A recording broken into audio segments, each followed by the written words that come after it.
अब आप अभय शंकर गौड़ से आज की हलचल सुनिए। तो कल पूरी दुनिया में एक आईटी का संकट खड़ा हो गया और उस संकट ने सारे काम काजों को प्रभावित कर दिया।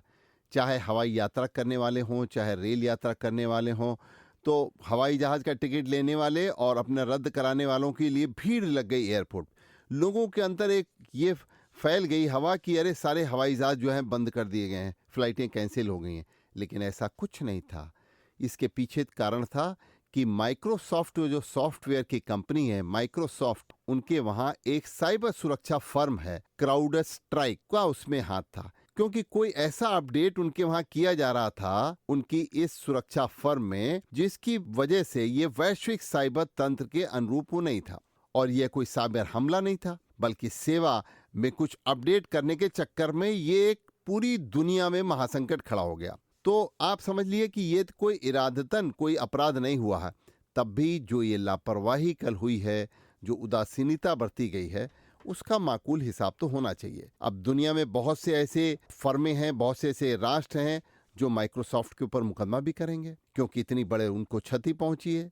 तो ये दुनिया की तमाम सरकारें और बहुराष्ट्रीय कंपनियों के लिए जागने और तैयार होने का भी एक संकेत दे गया। अब आइए बात करते हैं उत्तर प्रदेश में कांवड़िया की यात्रा को लेकर के दिशा निर्देश जारी हुए। तो मुख्यमंत्री योगी आदित्य ने कांवड़ यात्रियों की सहूलियत के लिए पूरे उत्तर प्रदेश में पड़ने वाले कांवड़ मार्ग के दुकानदारों के लिए अपने मालिक का नाम और पता दुकान पर लिखना अनिवार्य कर दिया है। ये फैसला जो है एक उच्च स्तरीय बैठक में लिया गया। तो सभी जिलों के पुलिस अधीक्षकों को और जिलाधिकारियों को ये निर्देशित कर दिया कि इस फैसले का अमल कराया जाए। अगर उन्होंने ऐसा नहीं किया तो उनके खिलाफ कार्रवाई भी की जाएगी। मुख्यमंत्री ने कहा है कि ये फैसला कांवड़ यात्रियों की आस्था की शुचिता को बनाए रखने के लिए किया गया। यानी कांवड़ यात्रा की तैयारियों की जो समीक्षा की जाएगी उसमें सभी जिलों में सफाई व सुरक्षा के भी पुख्ता इंतजाम की बात कही गई है। तो उत्तराखंड में भी कांवड़ यात्रा मार्ग पर कारोबार कर रहे हर व्यापारियों को नाम दुकान पर लिखना होगा।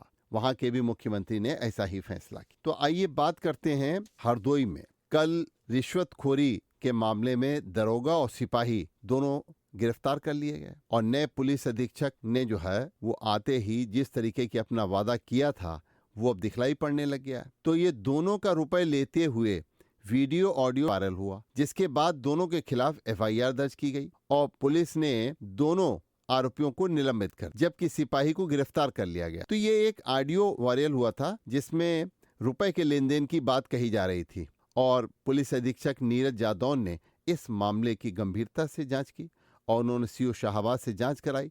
पाली थाने में तैनात जो है हेड कांस्टेबल विश्वजीत सिंह और वहां के उप निरीक्षक हृदय राम यादव के खिलाफ भ्रष्टाचार निवारण अधिनियम के तहत एफआईआर दर्ज की गई। दोनों को निलंबित कर दिया गया। एसपी पुलिस अधीक्षक नीरज कुमार जादौन का कहना है कि आरोपी पुलिसकर्मियों के इस कृत्य से विभाग की छवि धूमिल हुई है। आइए बात करते हैं, आजकल बहुत चर्चा में है एक आईएएस ऑफिसर पूजा खेड़कर, वो पूना की हैं और उनकी इस समय काफी उनके बारे में जांच की जा रही है। दिल्ली पुलिस की क्राइम ब्रांच ने जो ये आईएएस ट्रेनी है पूजा खेड़कर, उनके सिविल सेवा परीक्षा में शामिल होने के लिए फर्जी दस्तावेज के इस्तेमाल के मामले में एफआईआर दर्ज कर ली है और यूपीएससी ने अपनी जांच के बाद गुरुवार को क्राइम ब्रांच को शिकायत दी थी, जिसके आधार पर यह कार्रवाई की गई।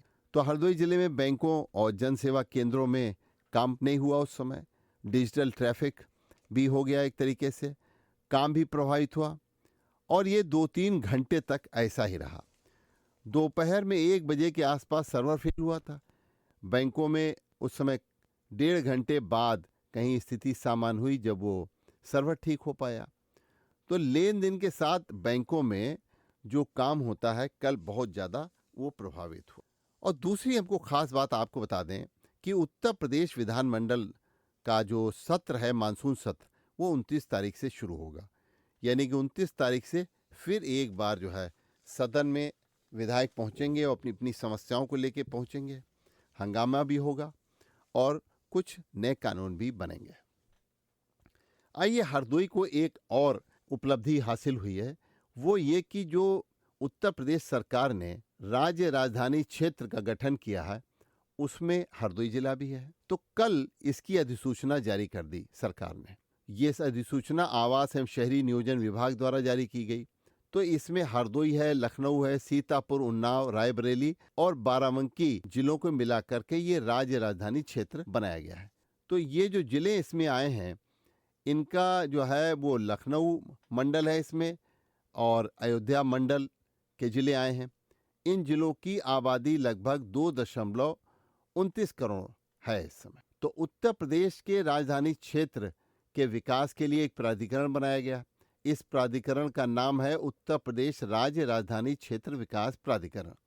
अध्यक्ष मुख्यमंत्री और उपाध्यक्ष मुख्य सचिव होंगे। तो ये जब राज्य राजधानी क्षेत्र बनेगा तो इस क्षेत्र में विकास की नई संभावनाएं जागेंगी, औद्योगिक विकास होगा, साथ ही साथ लोगों की आमदनी बढ़ेगी, सड़कें बनेंगी और आवागमन के साधन भी बहुत सुलभ होंगे।